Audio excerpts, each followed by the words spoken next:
Most people think getting attached too quickly means you're weak, needy, or too emotional. But what if it's actually the opposite? What if the reason you attach fast is because you feel deeply, you notice people in ways others don't, and your mind is wired for connection, not distance? The truth is, this isn't a flaw, it's a pattern. And once you understand it, you stop blaming yourself and start understanding yourself. Let's break it down. Number 1, your brain is wired for connection, not caution. Psychology shows that humans are naturally designed to bond. Attachment is how we feel safe, understood, and emotionally grounded. So when you meet someone who listens to you, laughs with you, or just gets you, your brain doesn't see danger, it sees safety. And safety feels rare. So you don't slowly test it, you lean into it.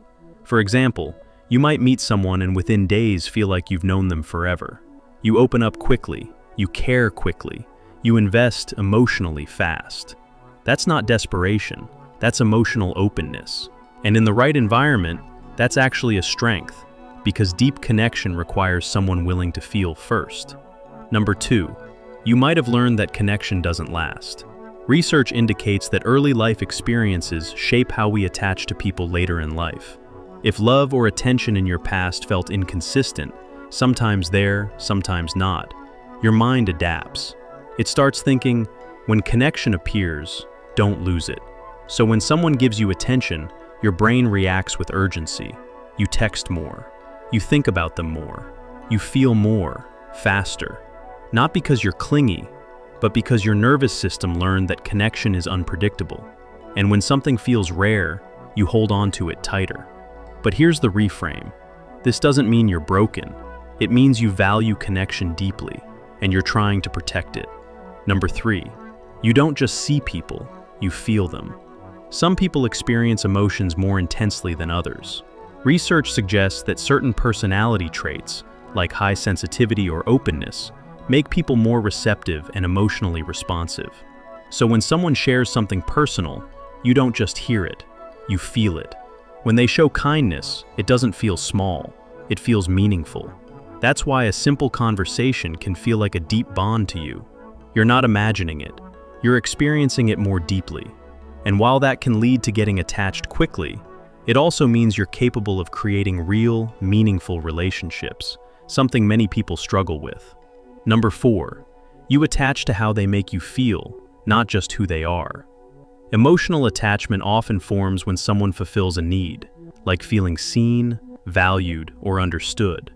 So when someone gives you that feeling, especially if you've been missing it, your mind links them to relief. For example, if you've been feeling lonely and someone suddenly gives you attention, listens to you, and makes you feel important, it doesn't feel like just a person.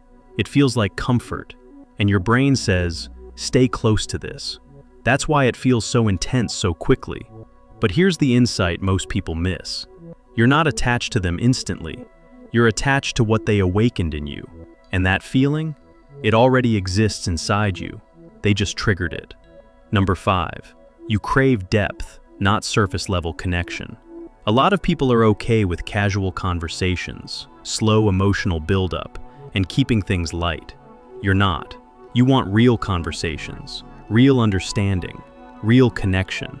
So when you find someone who matches that energy, you skip the getting to know you slowly phase. You go straight into depth, late-night talks, personal stories, emotional openness, and that creates a shortcut.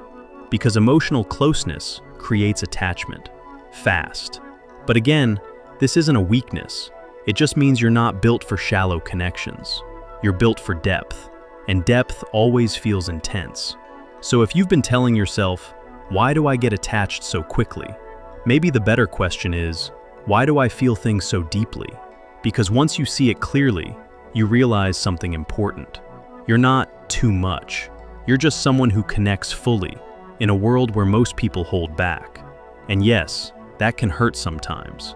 But it also means, when you find the right people, people who meet you at the same depth, you don't just connect, you create something real. So don't rush to shut this part of yourself down. Learn it, understand it, guide it. Because the goal isn't to feel less, it's to feel wisely. If this made you understand yourself a little better, subscribe for more videos like this, because the more you understand your mind, the less you fight yourself.